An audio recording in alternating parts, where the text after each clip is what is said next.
Hey, what is up guys? This is Elton Jukino of Hobby Sense Collection, and for today's video is i-review natin yung DJI Mini 4 Pro. We will be doing the range test. If you still remember my previous video, so dito rin natin tinest yung DJI Mini 2 natin. Our route will be papunta doon.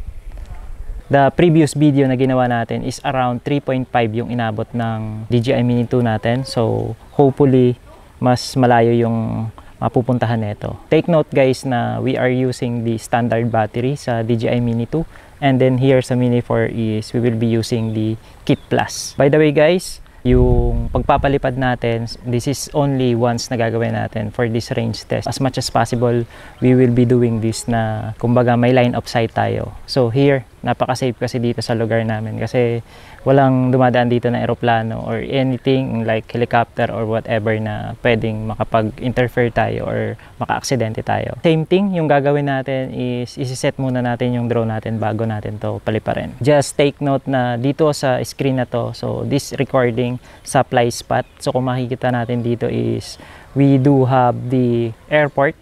So ang pinakamalapit na airport dito sa amin is around 80 plus kilometers. And then the next one is nasa Tacloban na. Kung makikita nyo dito sa recording ng screen, makikita nyo yung radar na safe yung lugar natin. So ililipat ko yung camera natin dahil dito ako pupwesto. So yung camera natin is ilalagay ko dito para yung controller natin is nakapunta dito, nakaharap papunta doon. So papunta tayo doon. Right? Set up ko lang yung camera. So ayun guys, paliliparin na natin. Yun. So, bago tayo magpalipad, screen record lang ako. So, ayan. Okay, so 99% yung battery natin. Make sure lang guys na laging full yung battery natin. Safety natin, yung auto return to home is 120, max altitude 120, no limit yung max distance natin. Okay. Alright, papupuntahin na natin.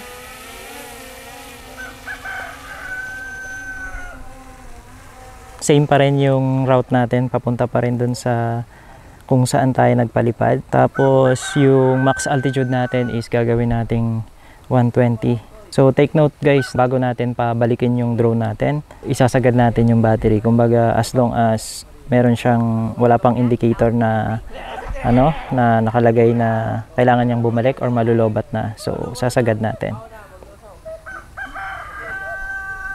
Alright, nasa 500 distance, 120 na yung altitude natin. By the way guys, yung natin, yung hangin is medyo okay naman, pero medyo may kalakasan siya pagdating ng 120 meters. So medyo against the wind na siya, so kailangan natin na i-check yun, double check natin lagi. Pag ganun, pag against the wind, kailangan magtira ng battery pabalik. So ayun. And take note guys na yung test natin na to is we will not be recording fully, so from the start, para ma-maintain natin yung battery. So kung ano lang yung kumbaga kung ano yung common na ginagawa ng pag nag-aerial tayo. So pag may nakita, magpi-picture like this one. Okay, magpi-picture tayo. Tapos kung gusto natin mag-video, magbi-video, pero not all the way. Hindi tayo magbi-video all the way. So nasa 1.2 kilometers na tayo and wala pang interference na nangyayari. So ang natin, signal natin is 32, and by the way naka-normal tayo, normal mode. So pagpabalik siguro mag-sport mode tayo para medyo malakas yung hatak ng drone natin. So far okay pa naman yung signal natin. And if you haven't seen my video on the DJI Mini 2 na range test, so meron tayong range test, so panoorin nyo dito sa link na to. So I will be including the link para mapanood nyo at para ma-compare nyo kung gaano kalayo yung Mini 2 versus the Mini 4. So ngayon walang problema pa. So nasa 1.8 na.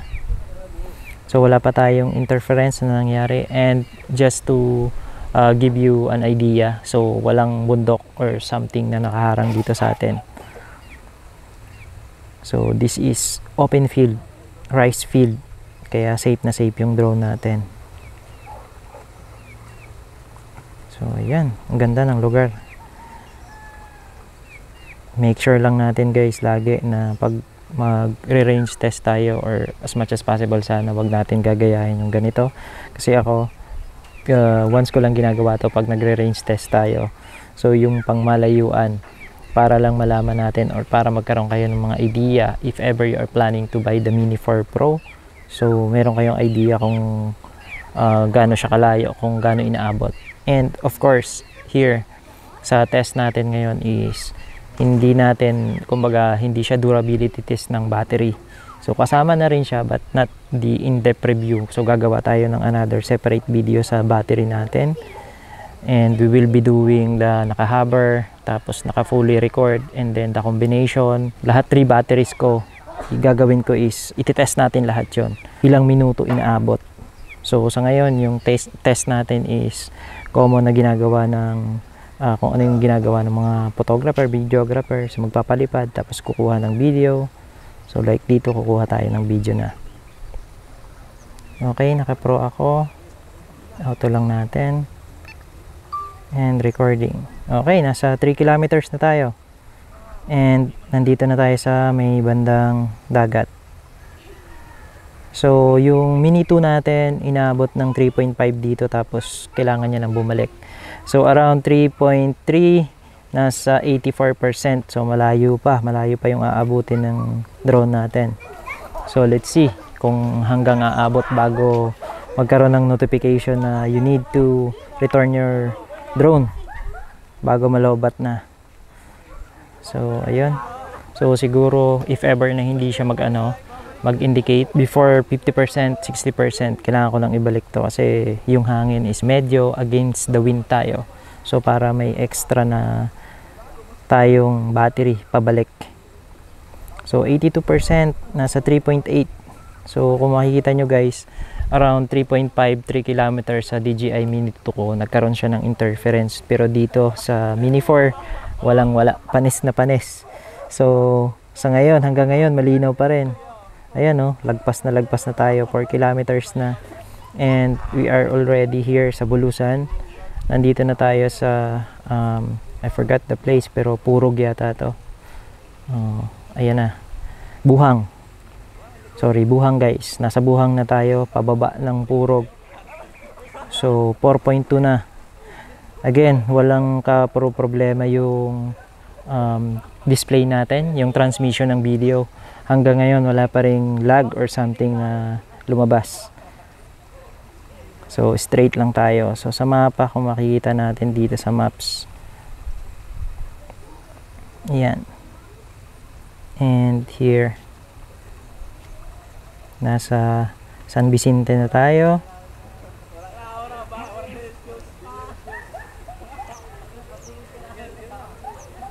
Yan, palabasin lang natin yung drone natin. Pababaybayin natin sa dagat. Okay. So ayun, yung kagandahan nito guys, kasi ayun, tingnan nyo sa recording natin, makikita nyo yung home point. So nasa Purog na tayo. 4.8 kilometers. So walang problema. 78% yung battery natin. And naka all the way na tayo dito from starting here. Magre-record na tayo. So ayun. So 4K resolution yung video natin na ginagawa. And of course, kumbaga magkukonsume siya ng battery dahil nagre-record tayo. Pero kung hindi tayo nagre-record, just screen recording, mas malayo pa yung aabutin nito. So take note guys na ayan, sobrang layo na natin, 5.2 kilometers. Ayan. Alright. Bulusan na tayo guys. Ayan. Ayan, nag-weak signal transmission na siya. Pero okay pa rin, diretso pa rin. Kumbaga nagbago lang yung, ayan, may lumabas na ulit. Pero diretso pa rin. Ayan. And 5.6, 5.7, ayan, meron na siyang image transmission signal, weak signal na lumalabas. So possible na harangan na siya ng bundok. dito sa part na to. So no image transmission signal. So around 5.9, so 6 kilometers. Inabot siya ng 6 kilometers guys. Siguro naharangan na ng bundok kasi lagpas na tayo sa yung natatanaw ko na bundok doon. So lagpas na siya. So automatic na to magre-return to home. So antayin lang natin na makabalik yung drone natin. And until now, hindi pa rin siya lumalabas. Pindutin muna natin yung return to home para sigurado. So ayan guys, while waiting na mag-connect sa RC controller natin yung drone natin, medyo may kalayuan na yung drone natin, harangan na ng bundok. So last time kasi nung nag-video tayo or nag-range test tayo sa Mini 2, hindi siya umabot doon, hindi siya lumagpas sa bundok. So ngayon, lumagpas na siya sa bundok. Yung bundok na yon harang na ng bulusan. Pero if ever kung wala yung bundok na yun, lalagpas pa. Siguro itatry natin, magtatry tayo ng mas mataas na area kung talagang open field. Mas siguro mas malayo. Yan, waiting tayo sa drone natin guys. So as of now, wala pa ring image transmission sa controller natin. So mag-aantay tayo na bumalik yung drone. Pero nakikita natin dito is ayan yung inabot natin. So eto yung bundok na to, eto yung area na to, yan yung dito banda sa may San Vicente. Yan, ito. Yung corner na to, yan yung medyo ayan, around 4.8 meron na. Lumabas na yung ating transmission. Tapos, umuulan na. Yun ang problem. Inabutan tayo ng ulan guys. Hopefully, i-sports mode na natin. Nako, andito na yung ulan. Problema to guys, inabot tayo ng ulan. Nabutan tayo ng ulan sa drone. Oh no. 4.5 tapos may ulan guys. Hopefully hindi magka-problema yung drone natin. Umaambon-ambon ngayon. So, ayun. Waiting tayo na bumalik yung drone natin around 4.3.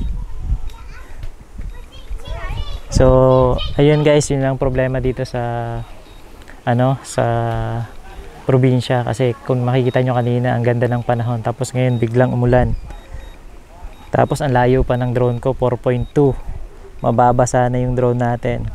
So that's a problem, pero buti na lang hindi ganun kalakas ng ulan.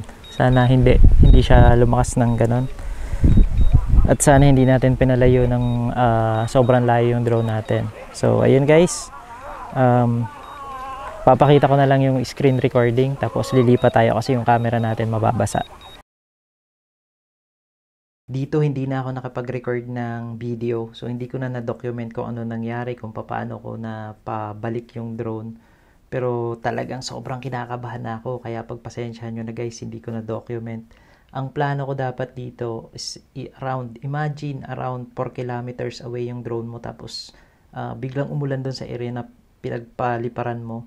So buti na lang dito sa area na to wala pang ulan. Ang plano ko sana is hindi ko sasagupain yung ulan, ibabagsak ko somewhere or ilalan ko somewhere yung drone. Ang problema ko, hindi ko alam kung baka mamaya hindi ko makuha yung drone or kasi wala akong kakilala dito sa area na to. So wala akong paglalandingan. So sabi ko, medyo malinaw yata yung left side so walang ulan. So dito lang sa area namin yung may ulan. Kaya dito around 2.5. So ayan, palapit ng palapit, medyo dinahandahan ko yung drone. Ika-cancel ko yung return to home dito kasi ang plano ko is i-manually control yung drone, yung pauwi ng drone natin. Ang plano ko kasi is pabaybayin siya dito sa gubat. So dito sa left side na to. Kasi nakikita ko wala siyang ulan So pwede sana. Ang problem, naharangan ng puno tsaka yung maliit na bundok dun sa side ng pinagpaliparan ko, dun sa may Camp Burabod na area. So naharangan siya, nag-weak signal. Hindi ko makontrol yung drone. So no choice na ako dito kundi ang ginawa ko is pinindot ko yung return to home ulit. Talagang sasagupain ko na yung ulan. Pero dito talagang makikita nyo grabe na yung ulan. Basang-basa na yung drone yan. So imagine 2 kilometers away tapos ang lakas ng ulan. So talagang sobrang kinakabahan na ako dito. Hindi ko na alam kung anong gagawin ko. Imagine kasi baka mamaya, ang problema ko dito is baka mag-overheat yung motor natin dahil basa na. So baka biglang mag-stop siya. So mangyayari, lalaglag bigla yung drone or babagsak na lang. So ang layo. Hindi ko alam kung paano ko mahanap yung drone natin dito. So talagang sobrang kinakabahan na ako. Pero buti na lang, around sabi ko 500 meters. Ayun, medyo malapit, baka umabot. Sabi ko, sana umabot. Ayan nga, nagkaroon na ng downward TOF sensor error. So meaning talagang basa na yung drone natin. So dito, dahil malapit na siya, pabagsak na siya, palanding na, nawala na yung kaba ng dibdib ko. Dito, ang iniisip ko dito, sana lang hindi masira yung gimbal tsaka yung camera. So lesson learned. Ayan, inabutan tayo guys ng ulan. Nabasa yung Mini 4 natin. So durability test and waterproof test. Problema ko na ito, lalagay sa bigas.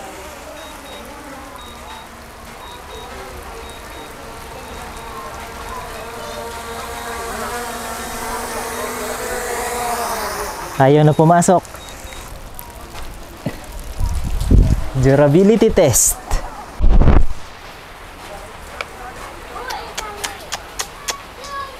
Na to. Ayan daw ang blower ta.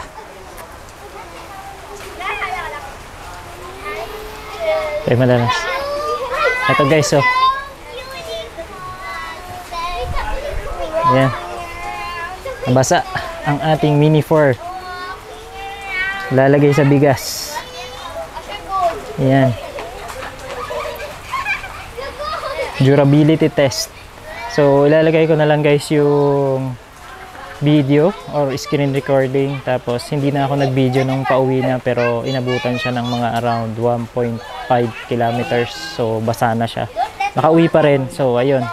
Take note lang guys na wag na wag nung gagawin. So, sa ngayon, ang nangyari is, simula kanina kasi maaraw So, bigla lang umulan. So, yun yung problem dito sa probinsya kasi ang linaw ng panahon tapos biglang umulan. So hindi natin natansya yung panahon. So hopefully hindi masira yung drone natin. So mangyayari is ilalagay ko to sa bigas tapos update ko kayo guys kung ano nangyari.